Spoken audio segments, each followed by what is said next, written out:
Anyway, lads, cheers. Cheers. Cheers. Fabulous dram, this one, eh? Oh yeah, boy. Glenburgie. Right, Angus, you know what to do. Clap us in. Welcome along to the Whisky Stories podcast with myself, Graham Cogar. We are back. Well, we're on the final day of our Speyside extravaganza road trip, Angus. Yep, we're back in Elgin. We're back in Elgin. All roads lead to Elgin this weekend. That's what it's been. It's Sunday morning as we're recording this, and we've had a fair good weekend of it up in Speyside. Absolutely, yeah. We've made the best use of our time up here. Absolutely. And yeah, we're in the Gordon MacPhail pop-up shop at Johnson's of Elgin. Yes, we're joined by Stephen Rankin, now Director of Prestige. Is that the correct name? That is. Well, prestigious podcasting is what we do. so it's great to have you here, Stephen. A marriage made in heaven. That's exactly it. How are you? Excellent. Brilliant. And of course, we're here. We've got drams in front of us, and it's fantastic. We're drinking that. Is it a Glenburgie 1994? I think. Yes, it is. One of our connoisseur's choice single malts. So yeah, absolutely phenomenal. Just so beautifully Glenburgie. Absolutely. And we were talking because, well, there's going to be a lot of video content coming out. We arrived at Speyside Distillery at 10 o'clock on Friday morning, and we're giving a fantastic tour there, which will be a video feature. We were at Glenfarclas for a wee tour, which will get some content out. Yesterday we were at Glenmurray for a great tour, which again will be more content coming out. But also one of the things is it's the tropics of Elgin this weekend, because it's absolutely scorchio outside, and it has been. And we're sitting in a greenhouse as well. I know. So when we were looking at the drams of choice, I think we did say something nice and tropical and something easy to go to get us started. But it's fantastic. And look, Stephen, thank you so much for having us here. Pleasure. It's great to have you here. And Gordon MacPhail, something that we've talked a lot about, Angus, and Benromach.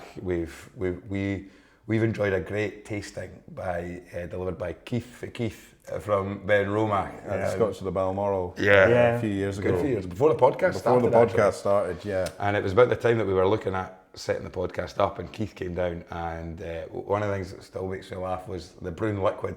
Right, that's what it's all about the brown liquid, and the turn of phrase that he had was absolutely fantastic. And it was about 7 or 8 drams. Yeah, really enjoyable tasting. Yeah, right through the kind of core range stuff, and a couple others as well. Really good tasting. Yeah. But Stephen, tell us a little bit about yourself. How did you find yourself getting into whiskey, and then how did you find yourself working at Gordon MacPhail?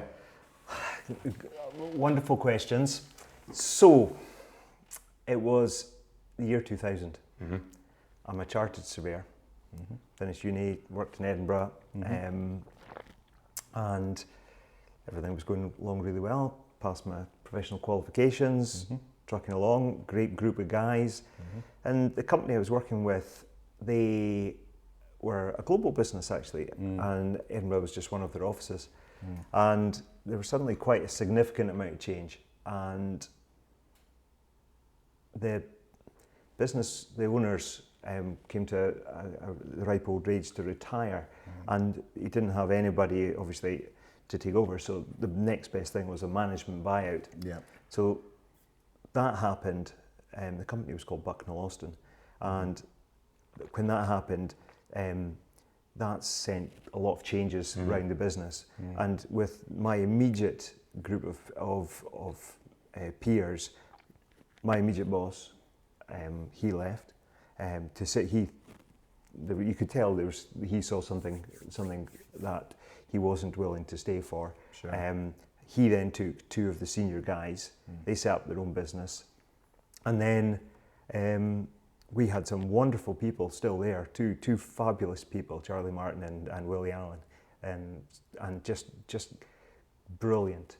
However, slowly but surely, Charlie left, and you could just see there was just a bit of disharmony, and the future wasn't looking super bright. And so I said, you know what, okay, just keep my eyes open. Meanwhile, up in Elgin, Gordon and MacPhail was growing, and it was growing quickly, but they were also at a real transition in the family's evolution. So the thing about my position is unique because I'm actually the eldest of the 4th generation of the Urquhart family. Right. But unlike my cousins who lived and grew up in Elgin, I grew up in Inverness. Right. Having been born in Aberdeen, grew up in Inverness, so I wasn't sort of coming in every, after school and that to see Dad or get a lift home or the weekends to help out with whatever's going on, school holidays. I was in Inverness and I was doing other things. With one exception, that was during university time. We just bought Benromach, and I came to work through the summer with 2 exceptionally fine gentlemen, one being my grandfather, so that was just fabulous to do. And the second was a guy called John Taylor. John Taylor and my grandfather at this point were both 75 years old. I was 21. Yeah. And so between us we had a combined age of 171 years old. But gee whiz, these guys, my grandfather was always, turned his hand to absolutely everything and anything. And, he had great skill and great wisdom at so many things. He's just a student of things. And with John, who'd been just effectively a labourer and a sort of an assistant on sites and buildings and whatnot all his days, these guys set about teaching me how to do anything and everything. Wow. So from driving a JCB, and we had to demolish one of the warehouses, which we got professionals in to do that bit, but then the cleaning of the site, using this JCB was just fabulous. Putting in all the fence posts, and which are still standing to this day, big strainer posts, and it just what a life experience for the summer. Fantastic. And it gave me a lot of time to spend with my grandfather, but also my grandmother. But that was bittersweet because my grandmother was suffering Alzheimer's from Alzheimer's. So. You know what? It's such that and dementia, just the cruelest diseases, and it's heartbreaking for anybody involved. But there was also, it has its amusing points, and you've got to, I'll always learn from my dad. You've always got to see the humour in things. Of course, otherwise you could get down pretty quickly. Yeah. So I think it was the train. You could tell in the morning. You'd be there probably about 7:30, and my grandparents would come through about 9, and they would come onto the site, and the train would go by about 9:30, and that was the sort of cue to head in to get your morning cup of tea, because for John and I, we'd been going for a couple of hours by that point.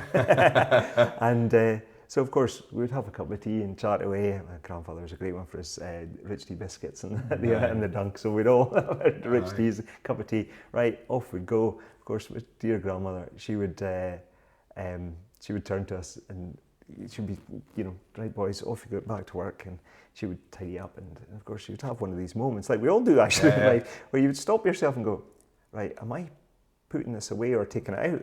And I do it now, and you go, what was I doing again? And there was the kettle, so she'd touch the kettle and go, kettle's not that warm anymore. Oh, I better put the kettle on. Maybe it's time for tea. I was maybe saying. So of course, the next thing you would hear the shout saying, "Tea's up, boys!" And John and my grandfather say, "Stephen, you go and humour her, and check she's okay and make sure everything's fine." So, and I'd go in and scoop another cup of tea as fast as I could, say thanks very much, Granny, and head off again. So that would happen every now and again. Oh, wow. But the real benefit factor of that was a cat called Scooby. Distilleries all had cats. And we had this one called Scooby, and the adventures of Scooby would fill a book. Incredible. So of course the cat would come in and have its newly laid out whatever meal it was getting in that morning, and of course it would eat it all up through the morning, and my grandmother would look and think, oh, there's an empty bowl, I wonder. Scooby's not been fed. Cat would get another best fed cat, distillery cat. It was the most appropriate name because Scooby's obviously the name of a dog. And this cat was about the size of a dog.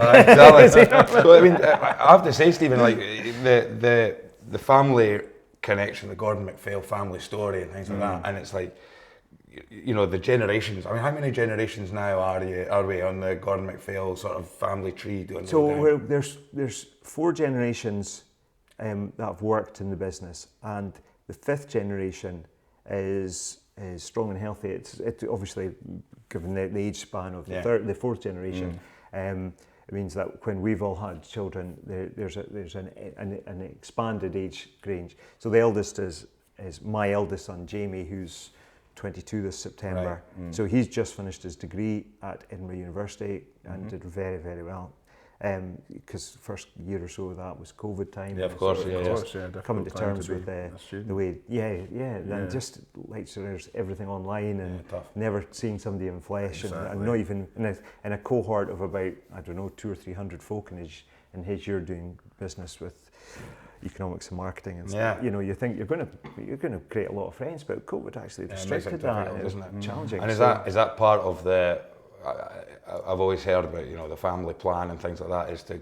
Is it about going out and finding your way somewhere else and then having the opportunity to come back? Absolutely. So there's never you know, because there's never this sort of lineage of, right, well, you're the eldest son of or you're the eldest of the generation, so you're automatically going to step straight into the. It's not like the farming model where the eldest son comes in the farm. No, it's quite the opposite. In fact, the third generation need absolutely applauded for this, because they spent a lot of time with some really wonderful people in the world of family business, listening into their cohort and peers about what works, what doesn't, where the pitfalls are, because the success rate of a family business making it, you know, successfully really into the second generation is only less than 1 in 50. Of course, it's actually way lower than that.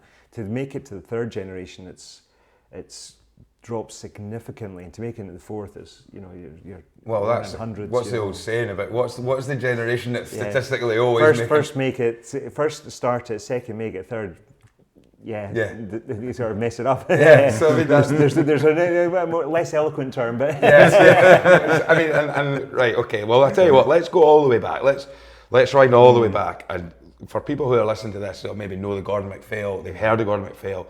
What is the origins? What's the story?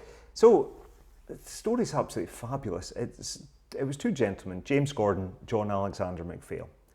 Here in Elgin,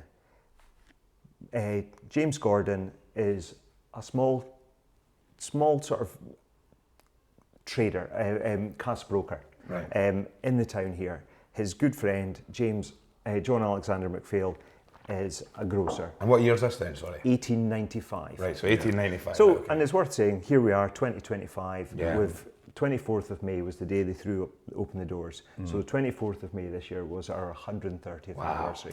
And you know what? We had the most wonderful time. We had a fabulous event for all our fab colleagues that work in the business. And we also had for customers, we actually put in a 130th anniversary weekend, which people could sign up for. We deliberately kept it small, but if anybody's interested in these sorts of things, one, they are unbelievably good fun. As you can imagine, you taste the most sensational whiskies and get great experiences, because be it family members or be it the team here, the one thing that you get is just unbelievable unbridled passion for whiskey, and it just oozes out of everything both they do and the family does. I think you need a podcast to come along to one of these events, actually. I think you could be right. I think Angus and I, and maybe Ross, we should cover it. We'll bring the camera, we'll just be there to see how everyone's getting on and try a few drams whilst we're doing it. I think that would make a lot of sense. I think that's what's needed now. We had people from all over the world coming to it. It was just fabulous, and a lot of them are well known to Gordon MacPhail. Anyway, back to the story. 1895, these two gents start business, and in when they open the doors, they take on, of course, they need staff, so they take on an apprentice whose name is John Urquhart. John Urquhart has come from farming stock, not farm owners, farm workers, very blue collar, and he's 15 years old, and he comes in, and he very much slots in underneath James Gordon as in the whiskey side. Of course, you learn how to do everything, especially as that age. You're doing what you're told. The take, tell, ask model or take, ask, tell model is an operation. You're just taking instruction, and then, but quickly he learns, and he learns very quickly, and he becomes very trusted as the right hand of James Gordon. And so as he grows older, he starts partnering James and meeting the local distillers. Now, what you have to understand about 1895 is the Glenmurrays, the Benromachs, the Benriachs, the Longmorns. They don't exist. And from the word go, we're immediately filling with partners, which would have been Linkwood, founded in 1821, Macallan, of course, Glen Grant, 1840, right up to Mortlach and Glenfarclas was on the go back then. Glenfiddich, and the likes. So there's a group that are there, but we've not quite hit boom time. Right. Okay, that's just about to come in Scotland, and between obviously 1897 right through to the sort of the Patterson crash at the end of the 1800s, there was this big flux of distilleries opening. Yeah. Of course, Gordon MacPhail are prime. Great location, great location. Well. And this is interesting. You know, we talk a lot about this. So we're a grocer, but I can name dozens of other grocers. John Alexander Walker, Clonard. Yeah, the one that comes to mind. Yeah. His blended Scotch whisky outgrows the grocer's business, and the grocers would have just been so so irrelevant almost. Yeah, of course. So of course they outgrow it, and likewise John Dewar, Matthew Gloag in Perth. Well, you've got the Shivers brothers from Aberdeen, grocers. I think they were in Bonnecord Terraces or Bonnecord Street. And so you can see it, you know. There's a model there, there's isn't Graham's, who obviously Black Bottle, the Graham's are from Aberdeen as well. And so there was this model and how these companies all sort of effectively outgrew their original roots. But Gordon MacPhail are surrounded by distilleries. We're also a long way from big markets. Yeah. So while we did some blends, we were also right from the word go. I remember asking my Uncle Ian this. I said, when was the first time we did a sort of distillery bottling? He went, 1895 to 1896. You know, it would have been right at the very beginning. So when we would have had that, and we would have had stock, maybe James Gordon already had the stock, and we did that. But I think what's really important is that we're really quite rounded. Right at the word go. If you ever see pictures of the shop, and we've got a classic, we should probably share it with you to go into this podcast. Yep. But you read the window, the messages on the window, and it was blenders of teas, fine wine merchants, bottlers of real ales and stouts. Yeah. We were coffee. We would roast our own coffees and things. And we were provisioners. Yeah, we were provisioners. The term was Italian warehouseman, where you'd ship all these sort of wonderful goods from around, from far and wide. And of course, one of the key goods was, of course, fortified wines. Now, be that port or, of course, sherry. And there's some wonderful stories. We'll come on to those in a minute. But that bringing those up to Elgin, bottling what was one of the most popular drinks in the world, sherry. Of course, and especially in Great Britain. Wow, incredible! And we would ship all these amazing casks, and we'd bottle the sherry, and we'd bottle it in the cellar of the South Street shop, and of course that would go out to our customers, and we had become wholesalers as well. We weren't just a grocer, so we were broadening our expanse.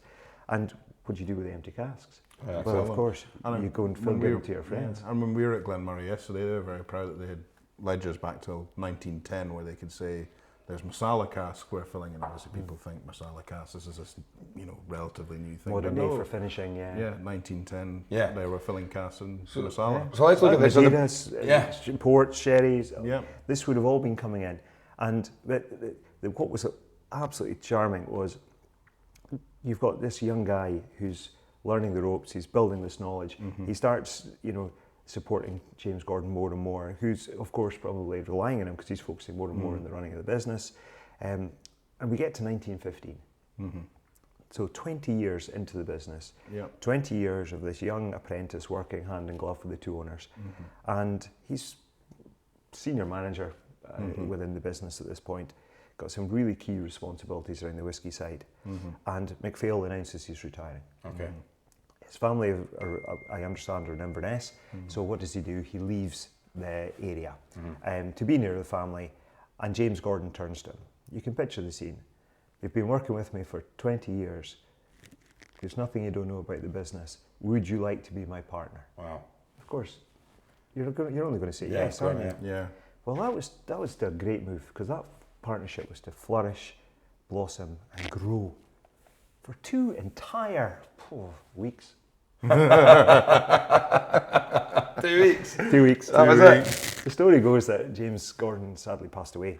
There's sort of that folklore about it was while he was driving his car to work one day. And what's intriguing about that was he was the first man in the county to own a car. Yes, I was going to say, in 1915, owning a car was quite an exceptional The major, the famous major from Glengrant, He would have, I think he also owned a car.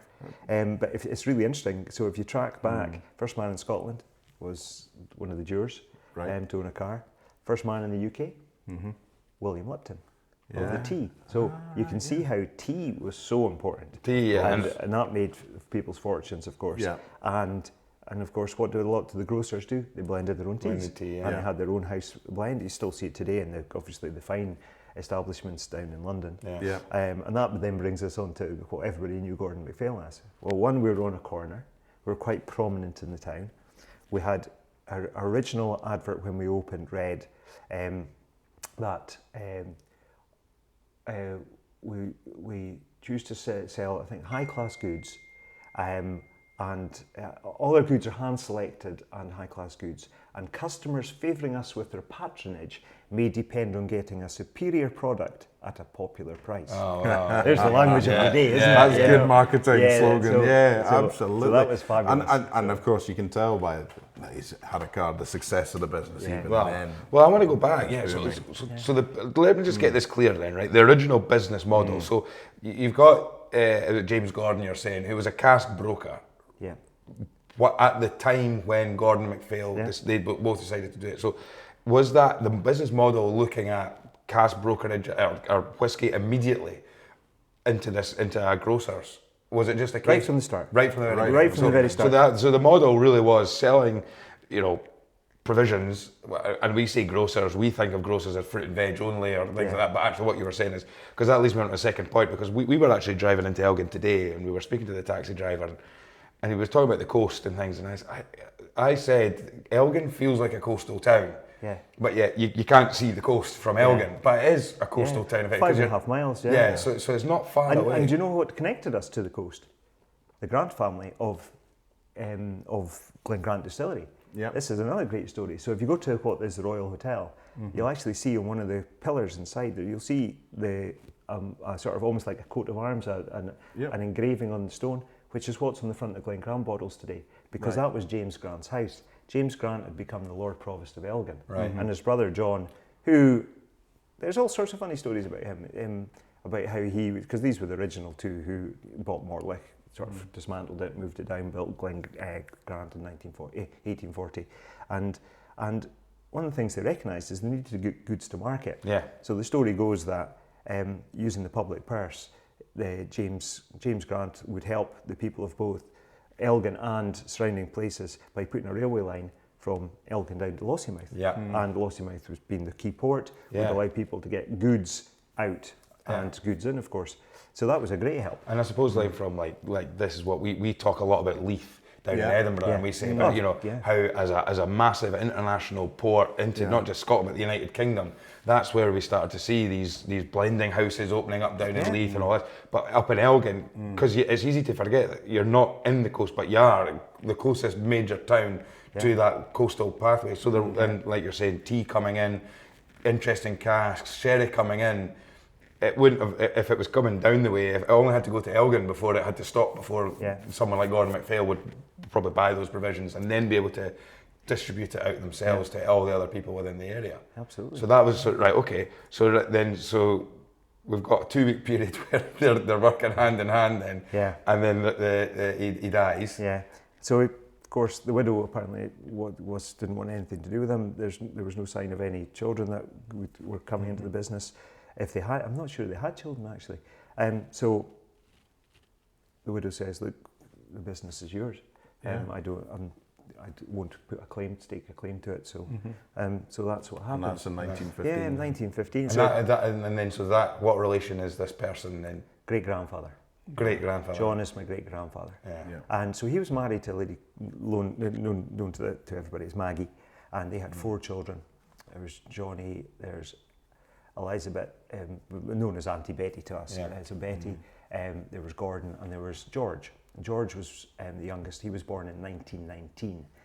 Now, interesting, his childhood was bookended Prohibition, because Prohibition was written in 1919, and then it was repealed in 1933. And George, born 1919, started working at the age of 14 in 1933 in Gordon MacPhail. Just coincidence, of course, but that was probably one of the hardest times in the economic history of the world. Of course, You know, from post Great War, through the Great Depression, Prohibition, and Wall Street crash, you name it. Yeah. And you know, Dave Broom's done a lot of work, of course, and he's doing a lot of work with Arthur, which is fantastic, by the way. I love listening to all that. Yeah. And they, in some of the stuff they've done in the past, they recognise that there was actually only 2 distilleries at one point operating in the 1930s in Scotland. Yeah. You know, such was how Yeah, hard that's it a had bad been. thing to go, Yeah. And if you follow Gordon MacPhail's bottlings, it's really sort of 35, 36. You start to see this coming back, and true enough, you read all the books. That's when things started opening up, and there was sort of some real positivity.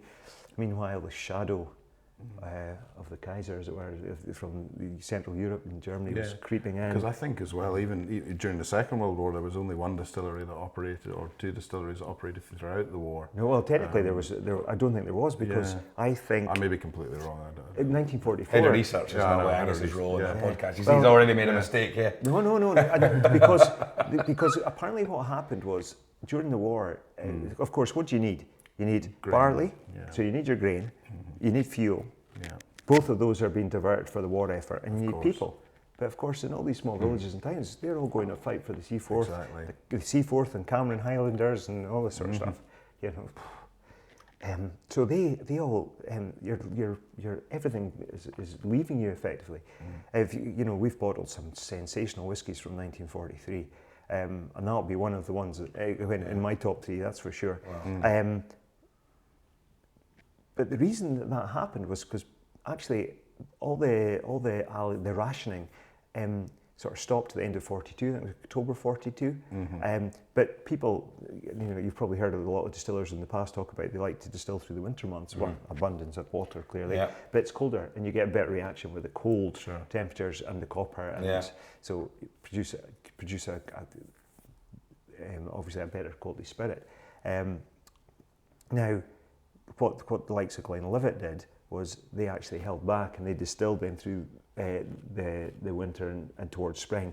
But I think in 43 they were literally made, you know, small thousands of litres of spirit, and we just happened to be, you know, in the right place. But also, what we were offering was, 1, we were buying the spirit, 2, we were giving them our casks, and 3, we were paying them to store the stuff there. So it's a triple income effectively. Of course. Well, what this middle one's a saving because they're not having to buy the cask. So there's 3 benefits there to dealing with Gordon MacPhail, and it was Captain Bill Smith Grant at the time that would have been in charge, and he knew my great grandfather well and got to know my grandfather well. They both had houses in Fintern actually, and both were on the Royal Yacht Club, Fintern Yacht Club committee as well. But Captain Bill Smith Grant was Commodore actually for a while, and my grandfather he had a key role in the committee alongside him. So anyway, you could go on about that side for years, but so they found themselves just distilling through that into that time, and then but that through the rest of the year, I think everybody started to run out of both fuel and grain, and in 1944, I don't think there's anybody ever produced. There's been a couple of rogues and scallywags that I've seen, like for example, take the Macallan. When they did their rare vintage series, and they would, you know, the famous demijohns, and they would go and bottle these. But 1944 was a blip because they started again in 45, and we had fillings from 45. And prior, of course, because famous bottlings from 36, 37, 38, you know, from our Spain, from our original Macallan bottlings. But of course, nobody had 44, and then somebody. You could tell it was a fake because they came out with this to thinking, you had to fill a line, Oh, right. So when you're looking at these dates then, and you're talking about the business model, you go from the grocer and the whiskey. So when did the whiskey overtake the grocery and also the wholesaling as well? Yeah. Well, what happened was the wholesaling actually became your vehicle. Yeah. So it was in the 1980s, the growth of the supermarket started, you know, causing lots of small retailers in towns and villages to close. Our bread and butter. Yeah. Of course, the on-trade was still there. Yeah. But the small anything from small retailers that were doubled up as the post office to the grocer stores and everything slowly but surely started closing with the rise of the bigger players. So even up to 1980s, Gordon MacPhail would have been still known as. Yeah. You could pick up a bunch of bananas, or you can get yourself a private bottling of a Gordon MacPhail bottling of a Glenlivet or something like that. My mother, she was sent off to school actually down in Helmsdale and in Helmsborough, and what was interesting was she remembered when she was at home, she would always go down with my grandfather and they would go and turn the hands of bananas. Right. So if in our original, in the what we call the boardroom up at the South Street shop, we had all these artefacts, and one of them was a banana hook with a hand of bananas on them, and it tells this wonderful story about that relationship my mum had with her dad, and how they would come and help it, and how they would they would sometimes get like lizards and sometimes the odd spider, but they would catch the lizard and she'd take them back and put it in the greenhouse because it would eat all the bugs, you know. Help with what my grandfather would be growing in the greenhouse. But that was great. But also the bananas were key. You laugh about this because bananas were a love story. Because my uncle David, he was in charge. So he came into the business in 1972. And he was in charge of all the buying, so all the groceries and fruit and veg and everything, but also all the wines, alongside his brother Ian. His brother Ian was outstanding in wines as well. The two of them, they were sort of the forefront of our membership of a group called the Merchant Vintners, which is a group of family-owned wine merchants from throughout the UK that clubbed together basically to create a buying group and a mass. So that was fabulous. But that, of course, got an introduction not just to other retailers throughout the whole of the UK, but access then to learn and go and speak to wine merchants and find out where they're selling their stuff. So then, because it was all fine wines, right? If they're selling fine wines, could that be a place we're selling fine whiskey? So you can see, there was method in the madness, as it were. Absolutely. But what was lovely about the hand of bananas, so doing this fruit and veg meant we obviously had our suppliers come, and there was the famous Bell family from Glasgow, and Mr. Bell had a place in Fintorn called Dalclarich, and his family would come up and stay through the summer. And one day a very attractive young lady called Sheila came into the office, and to on behalf of her father to call in and to touch base and talk business and sell some bananas, of course. They were the banana king of Scotland. I'm sure there's a story about Billy. You know how Billy Connolly would come onto the banana field, and how working as a welder, you would see the boats coming up. The Clyde, you know, with all the bananas around them and they would be brought into Mr. Bell's, and Mr. Bell would then the banana king of Scotland.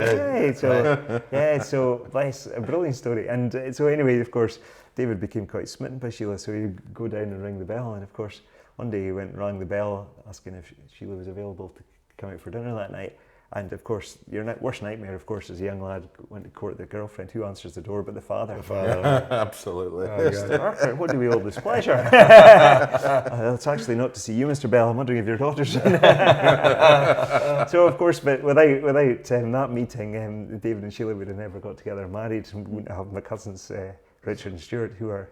So we've got bananas to thank for that. Bananas to thank for that. There you go. And they're two superbly talented boys. And that's right. Okay, I don't want to sit here with my pen and bit of paper and try and work out the family tree here, right? Because when you start looking at it and you're saying, right, you're talking about cousins and things like this.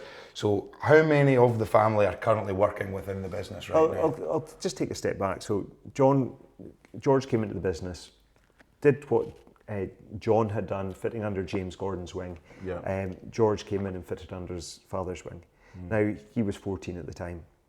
And of course, he learns, like his father had done, the whisky side of the business. And we were talking before this started about famous quote, standing on the shoulders of giants. So here we are, a great example of where you this in reality, because what happens is John's now built up this knowledge. His son comes in and he starts learning from his dad, but he's also got, it's like an artist, he's now got all this material in front of him, which is casks slowly maturing. And he becomes very much the student of this. And But George was a student of so many things. You can imagine leaving school at 14. You must have just not liked school much. But I think look at some of the family traits and things, and he was a very practical man. So school would have probably just frustrated him a bit. So anyway, he comes in as a very bright kid, and he starts asking questions, and he starts really understanding the maturation side of these casks. And what we were doing was we were maturing whiskies, but so was other people. But we were maturing them for longer than anybody else, and because we've not had that sort of distraction of the blend sort of taking over, and we've seen this roller coaster where actually having the grocer's business has been a real help to just being a one string to the bow type thing. We've found this this sort of spectrum of commercial activities a help. So we've got our whiskey side, we've got our fine wine side, and our wine importing business. We've got our fruit and veg and our wholesale goods business, plus the retail. So there's a lot of facets. You need a big family to run a business like that, don't you? Because I mean, I worked for a fruit and veg wholesaler during COVID, and going to the market to buy all the stuff to bring it in. The guys would head out at midnight to arrive at the Glasgow fruit and veg market to bring it all back to Kirkcaldy.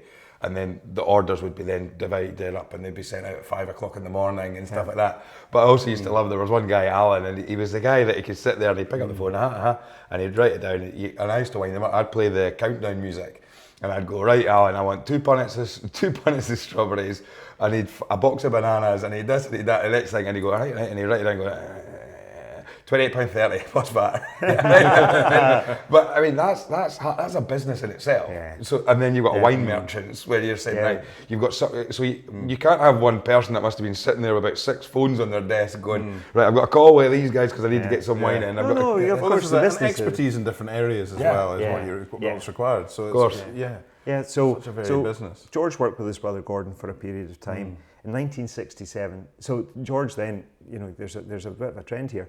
So George went with his wife Peggy. She went on she was a nurse, a local nurse, very high grade of nurse actually. And she got, the two of them had 4 children. The eldest was Rosemary, who's my mother. Then there was Ian, followed by David, followed by Michael. And so Ian came into the business first in 1967, but he had been to college and all the rest of it, and when he came in, he immediately went out into the big bad world. So he, from what I understand, he went out and sort of went to work with our wine companies that we dealt with. He then came back, he worked for Harrods for a while, which was a boost. Him and George Grant, I understand, used to then throughout life would with their old contacts, when they were disgorging their sherry to bottle, there would be a wee battle for the casks. They'd all try and charm the Harrods to get those casks as well as their own casks. So that's a lovely story. I've heard John Grant tell me that story actually. And then we also, so that was Ian. David then came in. He had been to Aberdeen and he had studied, commerce at business school in Aberdeen. He came in 1972, and then Michael, he became a chartered CA and chartered accountant, and he came in 1981. By that point, my mum, she's had myself and my sister, and we're that bit older now. We're sort of towards the end of primary school, and so she comes in and starts working part time because they needed a sales rep for the Inverness area, which in that area in itself didn't need full time. If the area was as big as it became, it would have of course needed it. And that was back in the early '81, so we were still doing everything. So that was the 4 generations, and when they came in, George was to carry on. I think it was probably about 1995 he stopped.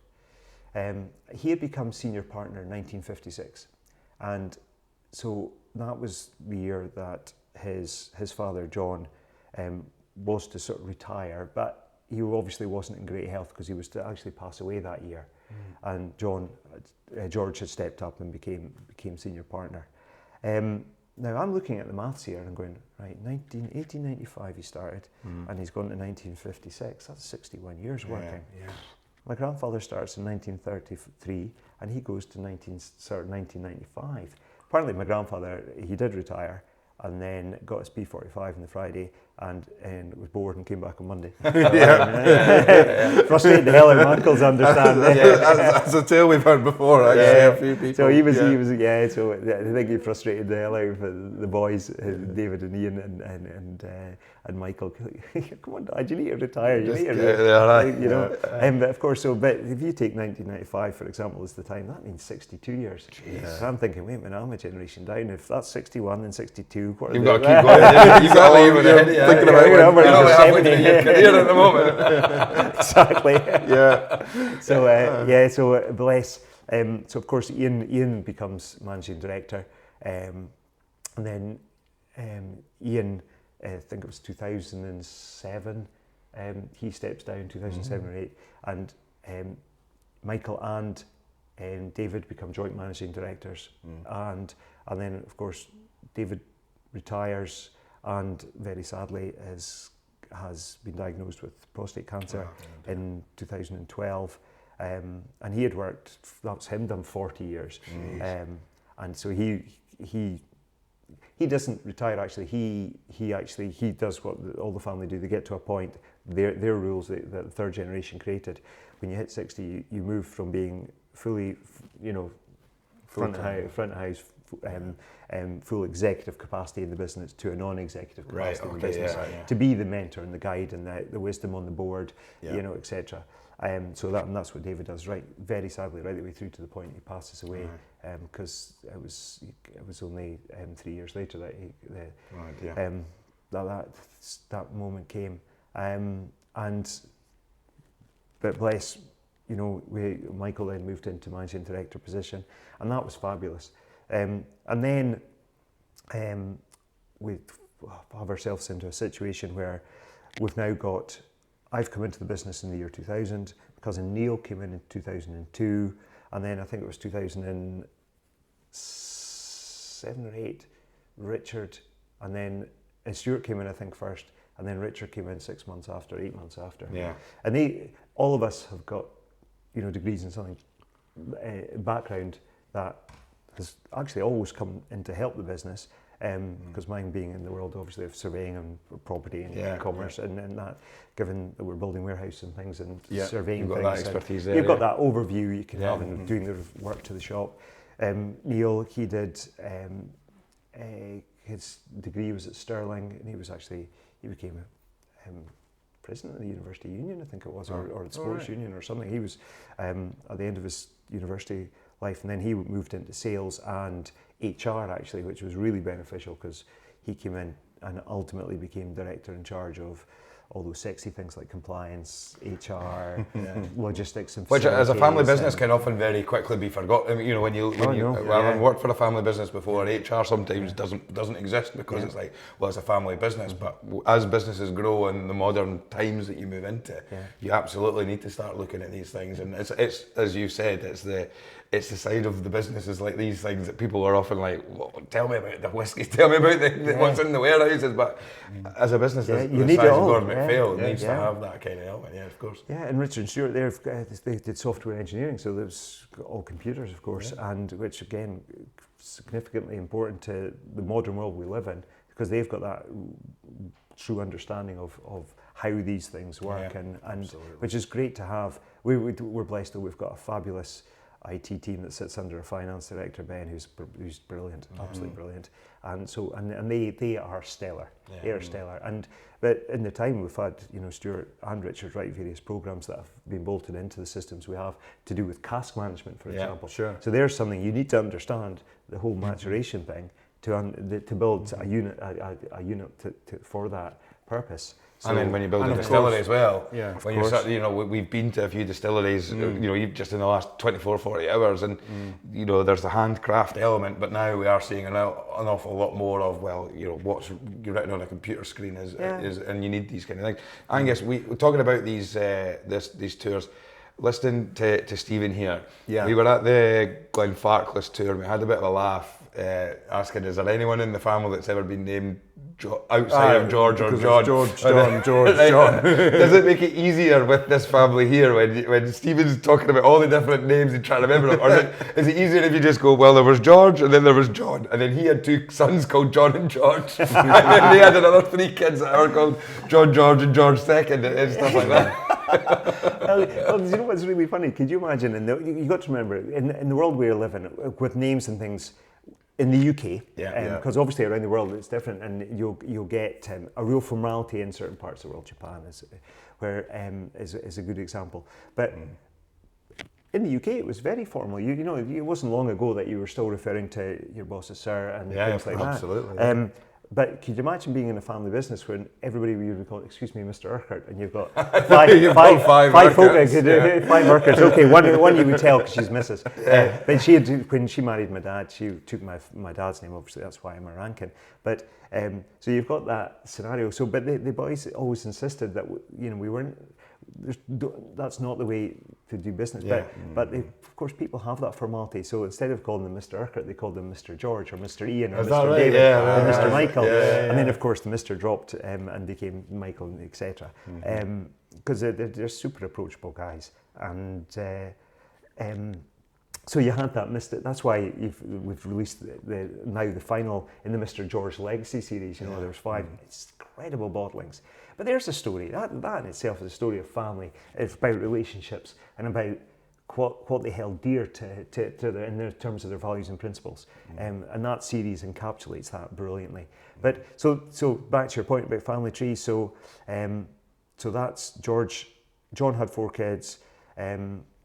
Actually, there's a wonderful story. Auntie Betty, she married Sandy McIntosh, who was a farmer, and they farmed at 2 locations. White Craig's right next to Longmorn Distillery, so we would leap over the wall when we were kids, and we would play in the sort of we drove past Lochmorn on the way up here.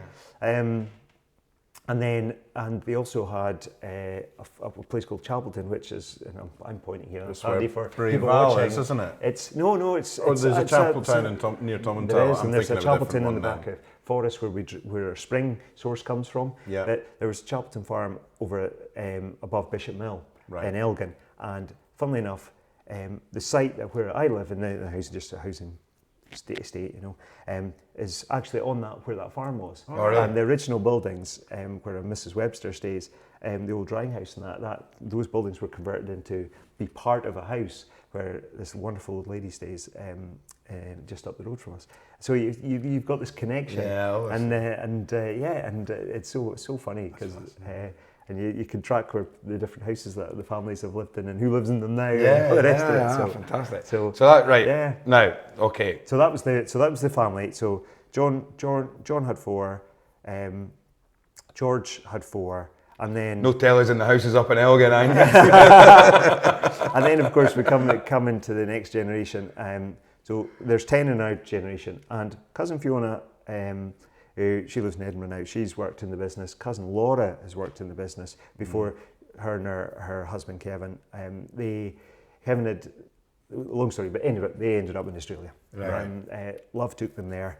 And wonderful. They got 2 fabulous kids, and so and they're back in the UK. And so the 10, Colin's a doctor. He's in Australia, coincidentally. Claire's in London, etc. But there's the four that sort of come into the business remained. Cousin Jenny and my sister, they've both had roles within the business, but they're called family assembly directors. So they're there to represent the family interests on the board and the communication. Sure. They get all the information coming in and report back, as it were, so that the executive can executively run the business, and the family can just be kept abreast of everything and whatnot. Of course. There is only 8 shareholders at the moment of the business, because sadly last year my Uncle Ian passed away as well, which wasn't great, because that was another cancer that got a hold of him. So. Well, different forms. So. On the subject, right? So the background to the family history, the story of Gordon MacPhail is fantastic, and what a story it is. Yeah. But of course, the whisky that we've talked about as well. You've already mentioned a few when you're talking about bottlings of Macallan from the 30s and the Glenlivets and things like that. that is what what we know it as, this Gordon MacPhail, this powerhouse of independent bottling. If we were to go back in time and the bottlings that were being done in the late 1800s and the early 1900s, because people see single malt as something that's maybe been on the scene since like the 60s right the way through. We've seen this acceleration of it. Single cask, though, you can still go into a lot of, we see it today. There'll be people that we drink in the athletic arms that we drink in where we do the podcast, and there's people who like a whiskey but don't understand the process of what's single cask. Why would I drink a bottle of Gordon MacPhail that has the Glenlivet on it when I could just go and buy a bottle of Glenlivet? That is the Glenlivet distillery. And so there's this lack of... So what was the sort of process of the growth of that business then? So, don't get me wrong, it was an uphill struggle because people didn't recognise, but also age. This one I'm drinking here that's, whatever, tastes perfectly good. Why should I pay a little bit more for one that says it's 10 years old or whatever? I remember when I started, you come into the business as a family member, and I think it's something that's called the Leadership Development Programme, but the golden rule is you come in and you have to understand the whole business. You need to understand how it works, so that you can add value. Otherwise, you could do things and you don't realise the repercussions of them down the track. You think, I think we should do this here, and you go, actually, you don't realise what impact. So first thing you do is you learn how to make whiskey. So I spent the first 3 to 6 months at Benromach. Well, you had the benefit that the company had recently bought Benromach, purchased Benromach. So that without trying to divert you too much, that was something you hadn't done before. So, but let's come on to that because it's all part of the same. The lineage of the story is important. So back then, distilleries were they didn't bottle, but they were plants making spirit. And they were creating ingredients that went to blenders and brokers to create. Because that's the thing that a lot of people don't understand. Is historically, once the spirit was coming out of the still, a lot of the distilleries are going, we've done our job. We're not here to cask and bottle. That goes out to somebody else. It goes blenders, it goes in a warehouse, and it goes to a bottler, and that's it done. So whiskey leaves on a tanker and goes down the road. Effectively. So what would happen is we found ourselves obviously in a situation with all these places on our doorstep, and we would take our casks, send them to the distillers. They would fill them, and of course, if you then track Gordon MacPhail against the ups and downs of the industry, pants and crash, people are desperate. So of course, we're in a situation where we can help. We used to, my Uncle Ian described it, and Michael as well, described it as sort of going anti-cycle. So, and that wasn't purely, it wasn't 100% commercial for doing it, but so when everybody was, on their downers, as it were, Gordon MacPhail were there to help. We said, well, what do you need from us? Well, could you fill more, fill more casks? Could you do this? Could you do that? Some brilliant stories. If you go to anything from Strathisla in 1949, after J. Pomeroy gets arrested and is left destitute and everything, all his possessions are taken away from him, and including the distillery. Cause I don't know if you know that story, but there's an example where there was a man that was under the current, with everything being rationed right through to 1954. At that time, he was making spirit, shipping it to London, and selling it in the black market without paying any duties and taxes and everything. And they caught up with him. It's a simple, short story there. And so they threw the book at him. The only thing they don't do is put him in jail, but they left him destitute. The administrators come in to run the distillery. The actual sort of admin officer, as well as a guy at the site. And by the way, the distillery is called Milton Distillery at this point. They make a spirit which is called Strathisla, but that goes out to blenders, of course. So of course, this guy Pomeroy was greedy. He didn't want anybody to have his stuff. So people like us and everybody else have been told, sorry, you're not getting any fillings. As soon as administrators come in, guy came up from Edinburgh, a guy called Geddes, I think it was. Came up from Edinburgh and he looked around. He looked at the distillery manager and thought he had seen too much of distillery life, was the quote. So turned to Alex Firmister and said, "You look like you've got a solid head on your shoulders. Could you run the place for us?" First thing he did was picked up the phone to the Urquharts, said, do you want to start filling again with us? No problem at all. I think we filled 3 times in 1949, looking at our records. And of course, that led to what is the unicorn. Because I don't know if you look at our Connoisseur's Choice whiskies and our private collection whiskies, they say on them carefully matured in our own casks with spirit entrusted to us from the name of the distillery. Spirit entrusted. That's an interesting one. Entrusted to us. Because you have to be careful with that. We see that with independent bottlers now, and you look at the rules that are in place. You know, a lot of brands will not allow you to bottle with their brand on the label because it is that trust factor.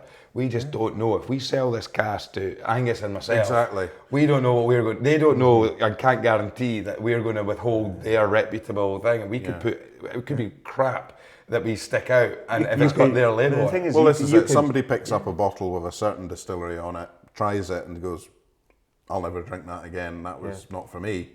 Then. You know, you're getting the wrong impression of what a distillery is wanting their character. If you've only got a small amount of casks, you're going to be looking to maximise your return on these casks. And if you've got one that happens just not to be the greatest, it's not maturing quickly, or it's got an off note or something, and you put it in, to your point, Angus, suddenly you've got that. We have always stood in a position where we are carrying two names on the label. So we have to, golden rule, do right by the whiskey. Yeah. The second is make sure you're doing it right by the people that have sold you the whiskey, and you are, and therefore building the good name of Gordon MacPhail. Yeah. That's what it's all about. It's really quite that simple. And going back to the original advert in the paper, we want to give you a superior product at a popular price, and it was something my grandfather believed in, about value for money. But first and most important thing is, what does superior product mean? It means quality, and that my uncle Michael always says.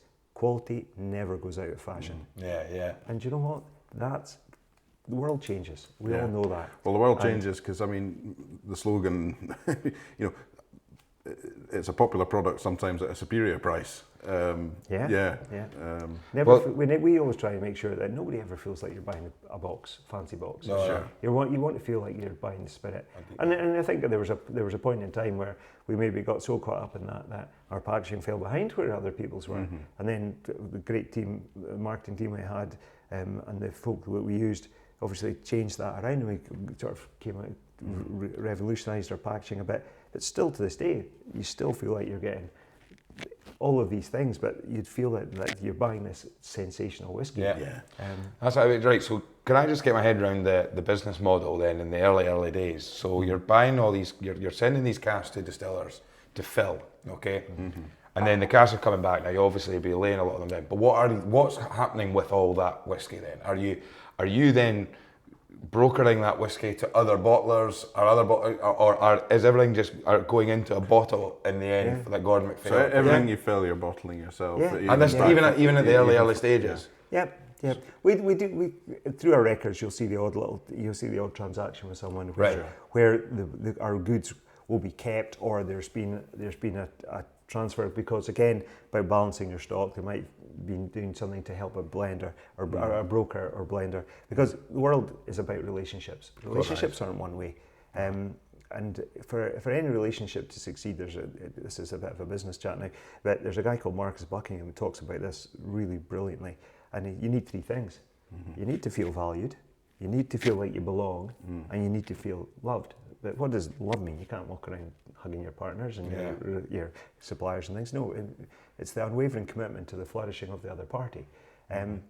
Because as my grandfather, before he passed away, he wrote the next generations, plural, a letter. And he said, for us to be in business, somebody somewhere's got to be buying our product. And therefore you must respect the people that will buy it, but you have to respect your suppliers. Because if you try and screw your supplier down, you're just going to get an inferior product from them. Absolutely. And then how can you then give a superior product to the customer? How can you offer them quality? Well, you can't. So you must make sure that you give your supplier a shilling to make sure that they can invest in their business to keep progressing. Otherwise, you're just going to keep changing your suppliers every time. So it's a great rule in life, because you have, if you respect. You can, of course, everybody respects their customers, but you have to respect the supplier base as well. Because without it, we won't get the best wood. And that's what's fundamental to Gordon MacPhail. With the very best wood, we deal with 3 family cooperages down in Hareth. We deal with, obviously, it was the Taylor family from Speyside Cooperage, and now it's the French company that own them. But we deal with them and have wonderful relationships, which includes obviously their massive presence in the US. So we get the very best quality casks from there. And that's vital that with these things you do that. But guess what? If you don't treat your supplier base right, we're not going to get the best casks. We're not going to get. And when times are tough and the industry's screaming for wood, guess who's at the front of the queue? Even though we don't buy as much as a lot of people, it's so long-standing important. relationship. It's a long-standing relationship. That's through the good times and the bad times, you support each other. Well, that's the story as old as time in whiskey, because we've had, Peter Allison from Woven was on, and he said, some of the best people, he said, from a sales point of view, you hear the word the gatekeeper, right? And that's the person that can allow you in or not. And often you can look at the gatekeeper and go, and I work in sales, so you're always like, right, the gatekeeper can be the person that can shut the gate or open the gate for you, and you sometimes worry about them. Like Peter Allison put it in a great way, and he says some of the best people in the whiskey industry are the gatekeepers, because they're the ones, all they want you to do is do the right thing by the industry. Whiskey first, make sure whiskey's the product, and as long as you're not making it terrible or you're not putting a bad light on it, then they'll be more than happy to give you what you want out of it. And he said, in its relationships. We were having a chat last night with a gentleman who works in a fairly significant maltings, and we were talking about,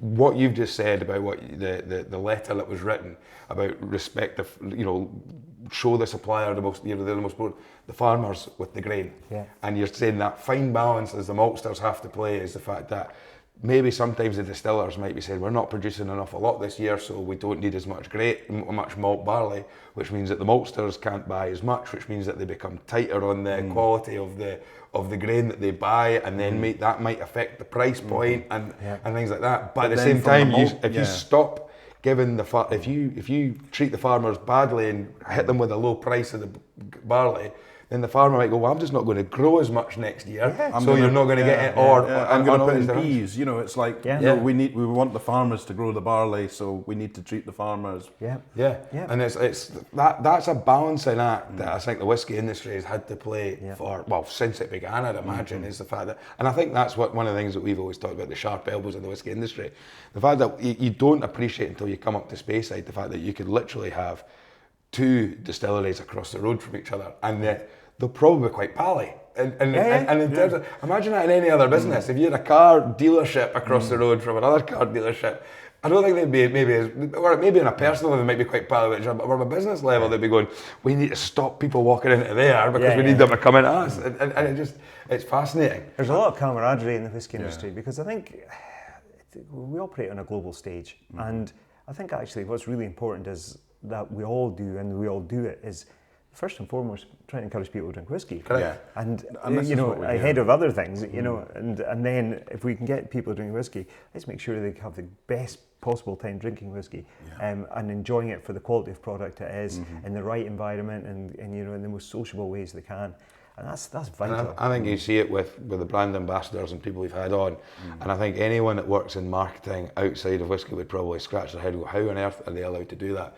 Is when we do the What 3 Drams at the end, and we'll have brand ambassadors on, and they'll work for one brand. And we always give them people, we say, look, you can go on brand, we'll give you a chance to go on brand, but we also, and I think that's what's nice is when you've got a brand ambassador that can sit there and say, I work for X company, but I'm going to tell you one of my favourite drams is a dram from this company. And now so many marketers would be going, what the hell are you doing in a public forum? You can't be speaking about someone else's brand you represent us. But I think I always see the whiskey industry, these brands it's like you say, it's put whiskey first, because as long as somebody's drinking whiskey, there's a chance that they will come across your product eventually. And that's where it's different maybe from Gordon MacPhail when you speak to independent bottlers. Mark Thompson, for example, said when he moved to Duncan Taylor, he loved working at Glenfiddich, and he the stories that he could tell you about Glenfiddich, X, Y, Z. But he said working for an independent bottler meant that I had to learn about all these other distilleries, and I could sit down and say, this bottle is from this distillery, and they've got a raft of information I can give,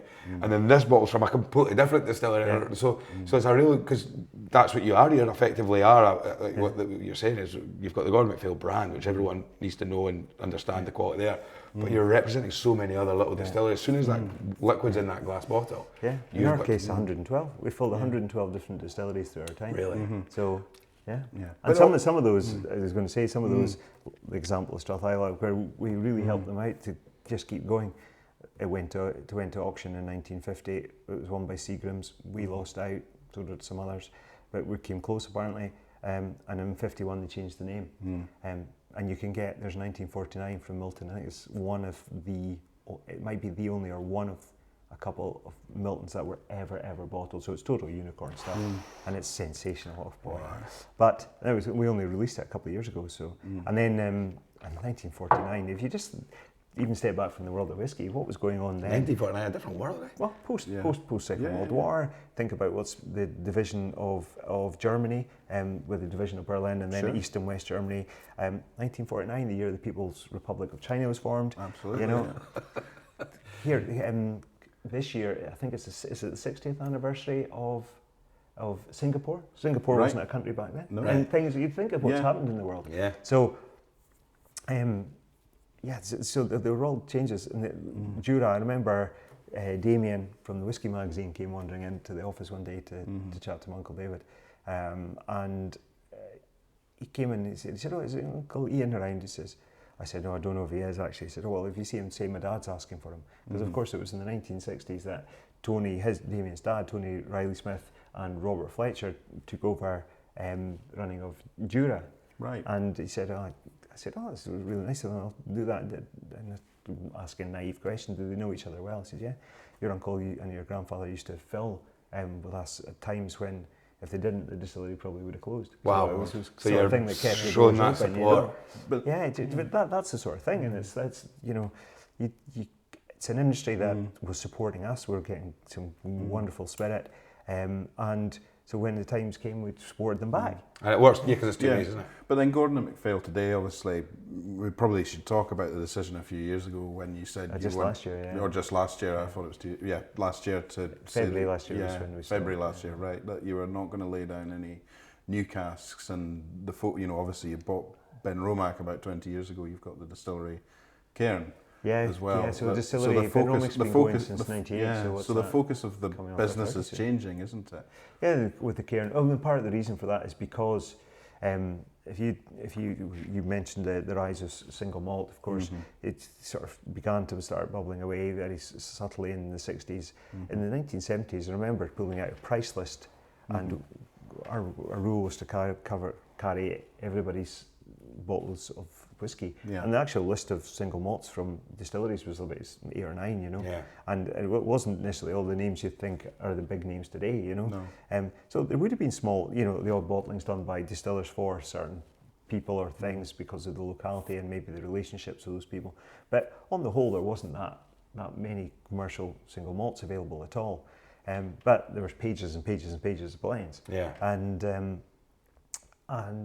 it wasn't until we began to see the increase coming slowly but surely, just more through the 80s and then certainly into the 90s, and then everybody. But the problem is, as the distilleries and the owners of the distilleries realised that, of course, blended sales were plateauing and dropping a little bit, you know, and malt whiskey was actually beginning to command a premium.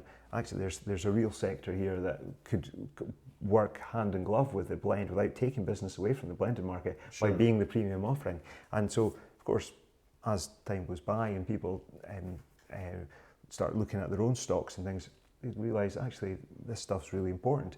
And to your point, if you've got wonderful relationships with people, but those people retire, move on, and you find yourself then dealing with new people who have maybe, some of them might be not that long out of university and they're going by the Marketing 101 book, and you know, you're like, why are you dealing with them? Why are you doing that? Why are we doing that? We shouldn't do that. We should keep our whiskey for that. We'll need it for this. And so relationships, you know, people stop doing it, or they start changing how they do it, you know, filling not filling the name of the distillery because they want to protect that Yep. now. IP is a massive thing. So of course, so relationship change. We're blessed. We had wonderful relationships with so many people because it was so important that we did right by them. But times change.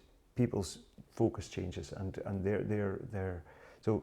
We saw us in a situation where, you know, now and again folk would say, well, actually we're not going to be able to fill with you at the moment, or this year. Yeah, we're holding our cask for our own stock. Yeah, We're producing so much that we need to have that laid down. Yeah. Because, and they've got plans for maybe look at people, how they're coming out with brands for different drinking purposes. So take like the wonderful Monkey Shoulder, fabulous whiskey, but there to be much more a mixing drink. Yep, you of know, course. it's brilliant stuff, and you know, you know, it's great drinking it with ginger ale or putting it into different cocktails. It's brilliant. I love it. But you can see the purpose where people actually, if that's going to take off, we're going to need this. And of course, you've got then other factors like if South America opens up, if India opens up, if you know, suddenly people have to start hedging their bets. So every litre became, you know, really, really precious. So the risk of a business like ours, where you've got, you know, 100 plus years with a lot of people, it could all end because of a new person coming in or a phone call. Yeah, Sorry, this year's not for us. And suddenly you see that completely change. And that would be a terrible business model to have if you just relied on a phone call. Because you wouldn't have a contract in place that says, right, we're going to, maybe previously, I don't know, but you wouldn't say, pick a distillery, a distillery somewhere in Speyside, and say, Gordon MacPhail are going to, we are going to commit X amount of litres to us over the next 25 years. It wouldn't have been done like that, would it? It would have all been done on, it seems, there would have been regular suppliers to Gordon MacPhail, and then there would have been ad hoc situations like the Strathisla situation said, someone picking up the phone and said, right, let's go, the Jura situation and stuff. Oh, we would have been doing it, but again, there would have been some years stepped up, some years, you know, we would have been looking at stocks, having discussions, you know, and it goes both ways. Some folks saying, actually, this year we're actually going through a lot of maintenance and renovation at that distillery. We're not going to have as much, so we can't give you that, but we'll give you this. But it wouldn't be contracted. It wouldn't be. I mean, there would be maybe some sort of contract in place, but it wouldn't be. Like, it was gentleman's handshakes. Yeah, so it wouldn't have been a situation where we'll say, right, all right, here, that for the next 15 years, we will supply you a minimum of X amount of litrage, or you know, per. Yeah. But in terms of it, could have just been that sort of ad hoc. Yeah. We've got enough of that stuff at the moment. We don't need as much, but we do need more of this, so we can buy that. So I mean, I remember this situation when it was the breaking news was like, well, one of the biggest independent bottlers in Scotland are shutting down or stopping. It was like this. It was the big news of the day. Yeah. But then the realisation, and that was one of the things we were talking about in the podcast, and Ross even said, like, come on, with the amount of casks that these guys have up their sleeve. I mean, we were at the football ground yesterday, Borough Briggs, and we were looking across, we saw the big Gordon MacPhail there, and I'm sure there'll be warehouses. Benromach sign, we were sitting in front of it, yeah. So not obscuring it, don't worry. But in terms of volume, that even that the fact that a year ago, the decision has been made by the company not to fill any more casks. For context, if Gordon MacPhail were to carry on releasing the amount of releases as they are just now, stock-wise, how long could Gordon MacPhail be still bringing out independent bottles that sit on shop shelves that people could buy before the final cask that's left in that warehouse is emptied? So if you think about, take our generations whiskies, and we'll maybe give you a wee nod to something later on, but there's an example where we know the type of wood that we need to age a whiskey for exceptional lengths of time like that, and for the whiskey to be brilliant. So we've been securing that quality of wood, because one thing we didn't touch on is those casks we fill today, they're made to our specification, and we learnt, again, standing on the shoulders of giants, we've learned through the years about what makes a good cask, and the thickness of the staves, and the fact that these amazing transport casks were coming to us, how long the sherry had been in them, and all this sort of stuff. And so we modelled our hoggies and butts on that years knowledge of experience. So take last February, when we filled casks that month even, some of those would have been destined to be maybe another, say, 50 to 80 year old whiskey. Yeah. So we've got that, but at the same time there's obviously a lot of whiskies that in their makeup, their spirit, weight and character aren't necessarily going to ever be that age of whiskey. So yeah, they're going to be ones that will, you know, we'll run out of those maybe in, say, 20 years' time. So there's going to be a balance. We're going to manage our portfolio and to the end, but at the same time, take examples like Monkey Shoulder, because we've now got two distilleries making, of course, contrasting styles. We've got more ingredients that we can play about if we wanted to do that type of project or create other products and things like that. So we're not relying on filling for stuff like that could go in and fill some of the products that we've had historically done. Take Avonside or take our own label offerings that we would do for so many great places throughout the country and overseas, things like that. We don't need that sort of liquid. We don't need the single cask from all our distilling friends for that, because we could do that from our own place. And because the nature of both the cairn and Benromach is, everything at Benromach's handmade. It's people. It's not technology that's running that. It's the people that's run that. Absolutely. So it gives us great flexibility to like we do. Let's do 100% organic run. Well, let's clean the place down.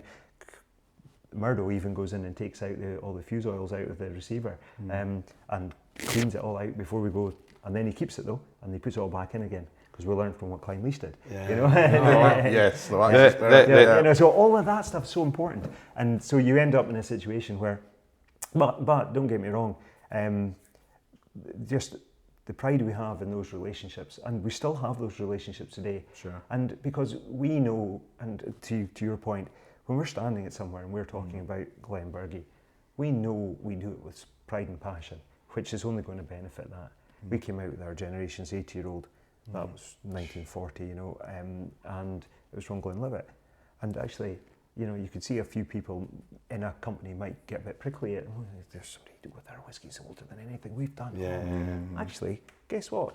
Half the people, the reports on it went, 80-year-old Glenlivet. They were just, getting all the great media from it. Exactly. But that's been on the podcast. That's been a What 3 Drams twice on the podcast. We've had two people on the podcast that have named that specific one twice. So actually quite incredible that we've had 75 or 78 guests on the podcast, and of those 75, 78 guests, two people have tried it and stuck it in the What 3 Drams. I'll be your third. Well, right. It's insane. Yeah. It's just you've right. So very quickly on your role then.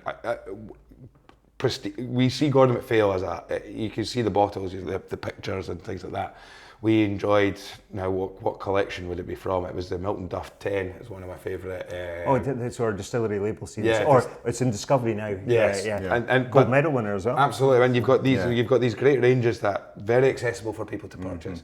But obviously, we've seen some of the bottles here, we've tried some of the bottles, it goes all the way up and up and up and up, and the prestige element is that. How far does the Gordon MacPhail brand travel globally then? Is it much more of a UK market, or does it travel all over the world as well? All over the world. At one point I think we were in 60 markets. I think we're now focusing really intently in sort of 10 to 20, but have a presence in, I think it's maybe round about, I want to say 30 to 40, you'll still find a bottle of our product.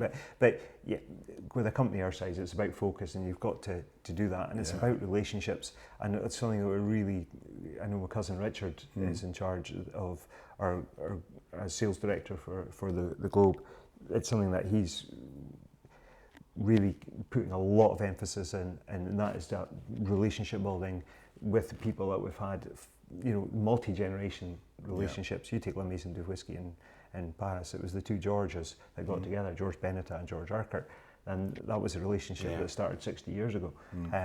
And it's George's Santieri that now has a relationship with us and our team, and it's just brilliant. And then of course the model as well as having a distillery now. Yeah. It means that's another opener for markets as well. Of course, where if you've got outturns of small batches, trying to divvy that up between 30 markets must be very, very difficult, because you can say, you have to start doing exclusives to certain markets. Exactly. And then you've got to, you've got the sort of people would say, of course, I would like something really incredible, old and heavily sherried and da da da. And you go, well, actually, if all the casks we're releasing, we could give you one of those or some of those, but then at the same time, you might have a butt that's giving you, 400 or 500 bottles. Actually, that's one market alone might struggle with, but actually do it across, say, continental Europe, or a couple of markets in Europe, Canada, some of it going over to the Far East. Suddenly it's split up beautifully, and you get a great reputation for those whiskies, and then become really sought after, and then people start travelling to find them, and it becomes a lovely. It's almost like a game in a way, isn't it? Yeah. That's it. But with the Benromach side of it, it's a new distillery in terms of, for a lot of people. In fact, we had it on Friday night. We were sitting in the Highlander Inn, or outside the Highlander Inn because it was that warm, and there was a group from Wickers, as they called themselves. Weakers. That was it. Dirty Weakers. That's exactly it. The guy, we were drinking drams, and he got chatting to us. He said, we're talking about old palt now. Yeah, and he said, we like whiskey, but his wife, and he says, I can't stomach whiskey, but he said, I like a smoky whiskey. And he said, right, I'm going to have one more. And he kind of asked us, what should I get? And I just said, well, Benromach 15. If you like a smoky whiskey, but you want to try something you've never heard of it. And he said, it was about £7. He said, I don't normally spend that much on a whiskey. And I said, Grab Spices is expensive as that. Benromach 15. 7, I think it was. I can't remember. 6 maybe. But yeah, great value. But he went, smell this, to the wife, his wife. Smell this is fantastic, and absolutely. But it's not a new distillery. No. It's a new distillery that was a mothballed distillery that's been taken over. Because I've been looking. I've tried now it was your cousin. Now let me get this right. Is it Stuart? He delivered a tasting for the Benromach 50. Yes, and I was in Edinburgh. Yes, in Edinburgh. I was extremely lucky to have been there. I think that's where I met Nigel, who's put us in touch. Yeah. And I was extremely lucky to be there. And I think it was the 50. Oh, let me get this right. Anyway, there was 2 cocktails. There was 15, 21, 14, 50. Yeah, there was an organic. Was that like an organic old fashioned maybe to start? I think it might have been. Yeah, and it was incredible. Yeah. So that's the thing, is you're looking at 2 sides to this. It's a distillery that's in 1998.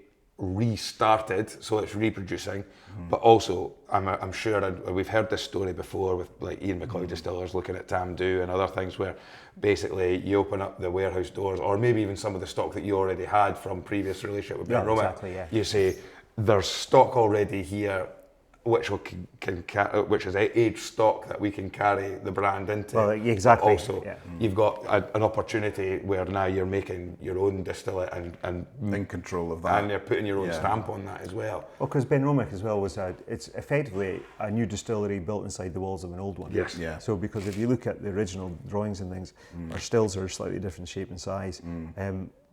Originally they had worm tubs. That changed through the life of Benromach, and we went in shell and tubes as they had at the end Benromach as well. But everything in Benromach is incredibly unique, and we talk about the lost taste of Speyside and how it's all handcrafted by for genuine character. It's also true. There's a great thing that we learned from partners in the US about how the typical US about how they sort of eloquently get across their points, and they talk first about characteristics, then differentiators, then validation. Now the characteristics are those flavour profile of whiskey, but the differentiators of Benromach are quite unique because that's why they're differentiators. 1, we only use local barley. Yeah. 2, we've got original wash basks, but even the extra wash basks we put in are made with larch as well. And everything's done that way. We use 2 types of yeast. So we go back to brewers and distillers, the way Talisker would have done it, Macallan did it years ago, etc. We use our local spring water, of course, but most distilleries would do that, so that's not really a differentiator. But we then go for long fermentations, and just due to the model we have, first 2 days are long in terms of about 80 hours, then the next 3 days end up being over 120. So and it's all about that secondary fermentation, the ester build up, and that profile you get. And what we found was actually at that point, if you just took away the smoky element, you actually have something very akin to, even with all the differences, to the spirit character the old Benromach had. Right. So that does say there's a lot about that local environment, source and things. And then the other thing, of course, is so 2 types of yeast, long fermentations, and then our cut points of the stills, and with that the barley's got a phenol content for the core range of 12 ppm, and then we only ever use first fill bourbon and sherry casks. Right. Yeah. So again, it's totally unique. And then we've got the Danish warehouses. Now that's not totally unique to us. No. Farclas use Danish warehouses as Absolutely, well. yeah. So, but it's not many people still use those. So yeah, So it's exclusive Danish there's really warehousing. sort of, so 5 or 6 completely unique points to Benromach that help. And obviously we're actually producing such a small quantity, and relatively speaking, when Benromach first opens its doors, we're making about 125 to 130,000 litres, and it's taken those 20 odd years for us to build up to get to about 500,000 litres now, and all of it is just for malt whiskey. It's, so it's cracking brown liquid. Yeah. And I think one of the best things about that tasting was, and I love him to bits, Keith, he came with a PowerPoint projector. And he went, right, and he sort of said, okay, we've got 7 drams to get through the night, but I've also got to get you through this PowerPoint presentation, right? And he goes, there's a nice picture from of the distillery in the winter. There's another nice picture of it, and he went through all the production, a photo of now King Charles when he visited the distillery and all that. But his favourite slide, this is the only slide I'm allowed to put in, and it was like it was a very bog standard basic one, but it was all about the casks, where the casks are sourced from. And he's put this map of Jerez up, and he's got his own little triangle in there to say, like, this is where we get our casks, and I get to go over to Jerez once a year or something. That's my favourite trip of the year. I get to go over and I'm picking the casks and stuff like that. Yeah. And it was great, and it was a really nice experience. In fact, a really rare experience. We going to the Scotch, the bar there, and often it's brand ambassadors that are coming down, but to have a somebody involved in manager, production, who's been there, and I think it was, and we've talked about it so much as well. Yeah. One of the things that really attracted us, not just the liquid that was very, very good, but it was the passion that he showed about making it, and this is what we're doing, and I've been, because in a way he was almost the best brand ambassador that you could have had, because there's somebody that is, for so long has worked in producing the spirit, rather than somebody that's just been hired and it was to talk about the spirit themselves. You've got somebody that's actually made the spirit themselves. Keith sadly doesn't work for us anymore. He retired from Gordon MacPhail earlier in the year, and he's off. He's fulfilling some other wee projects and things. So, but again, in the same way as when Keith came on board, he had been working in the industry. He came in as very much with a bit like Prince Charles. He came to be the king, but he started off as the prince because he worked for under Bob Murray, who was the old hand that had come out of retirement to help us get the place up and running.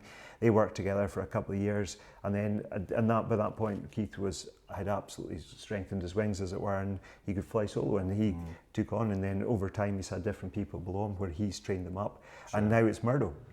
So and Murdo's Mackenzie, he's top guy, and again it's that passion and that just everything is so important to them. Every tiny detail is so important to them. And Keith and Murdo, they still use the same story. He goes, whiskey's made with 3 ingredients. Ours is made with 4: water, yeast, barley, and us. Brilliant, fantastic. Now we are fast approaching. Well, we are fast approaching the time. Our what 3 drams now, because we could sit here for another hour. I could sit here for another hour just telling you my favourite drams. But I mean, it's been incredible, Stephen, to get the access and the stories that you've had. But as I say, the feature that we do, what 3 drams, any 3 whiskies that have any kind of meaning or story associated with them. How long have we got? Oh my goodness. Do you know what?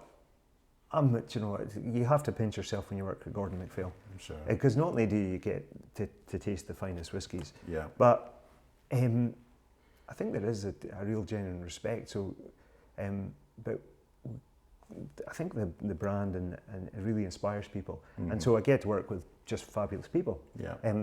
Not just family, which is always in some places, you working with your family can be a real, I've done that. But I'm lucky. I'm lucky. I just have nothing but respect and love for uncles, obviously my mum, but my cousins. It's because they're great and we do things the right way.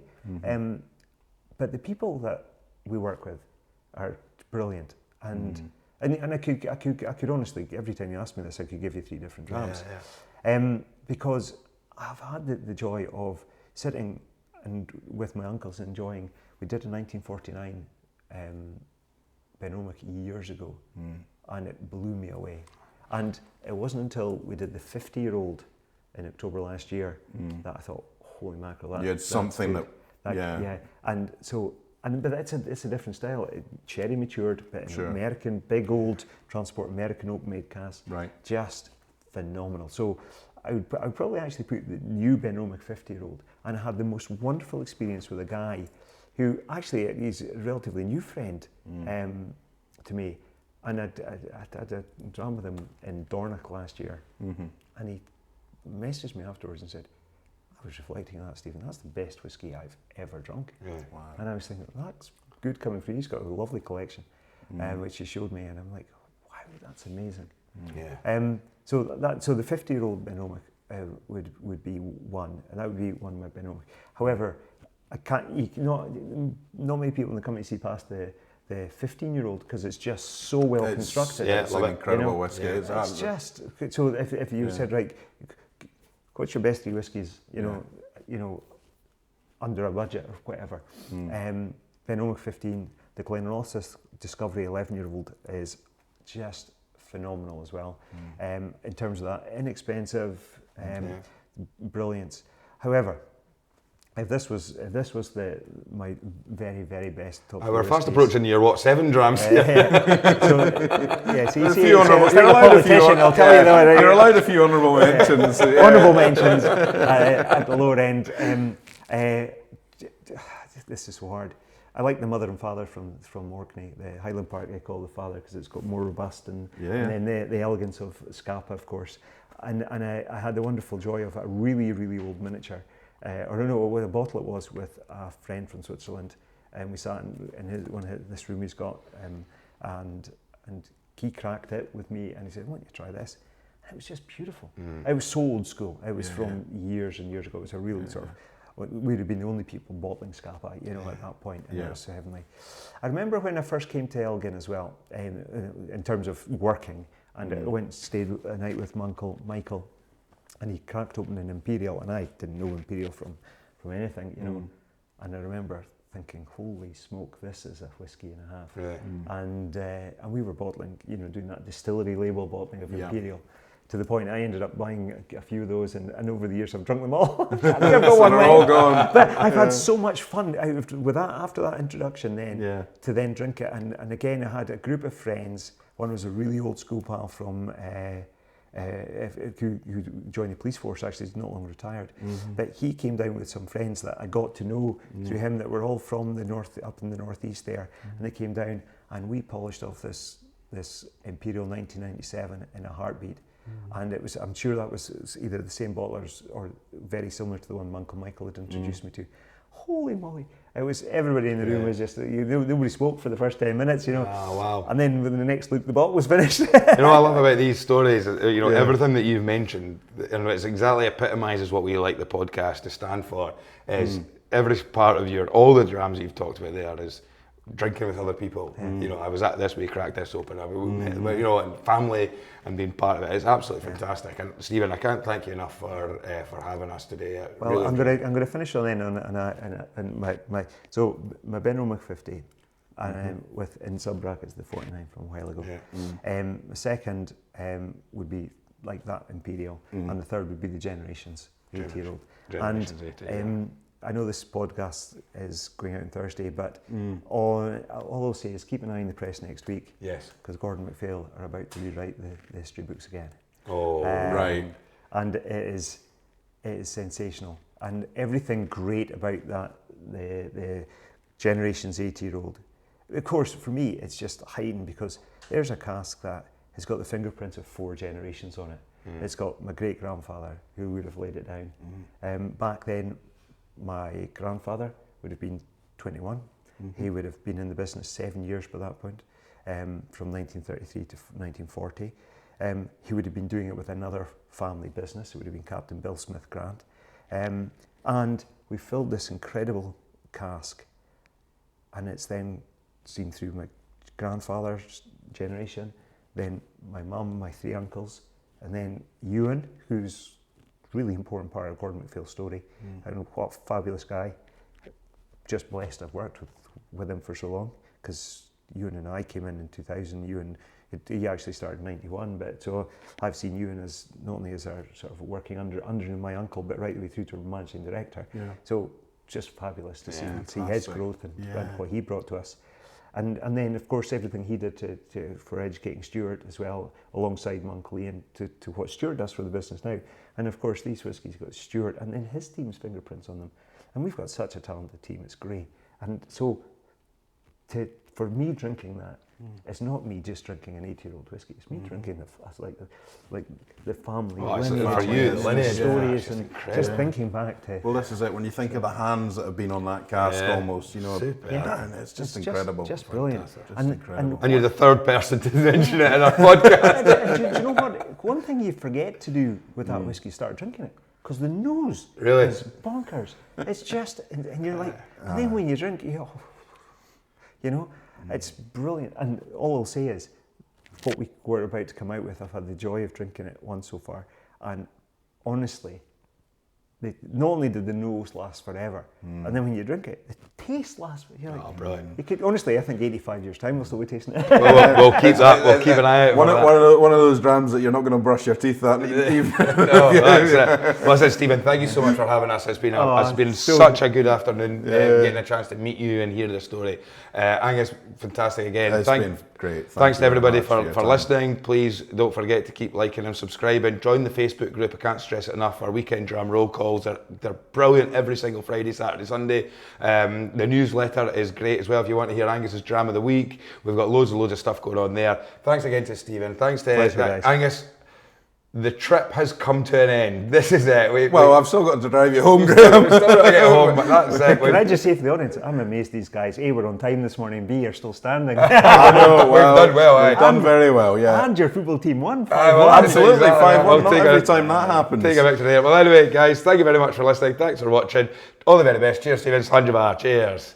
Slanjava. Cheers. Well done.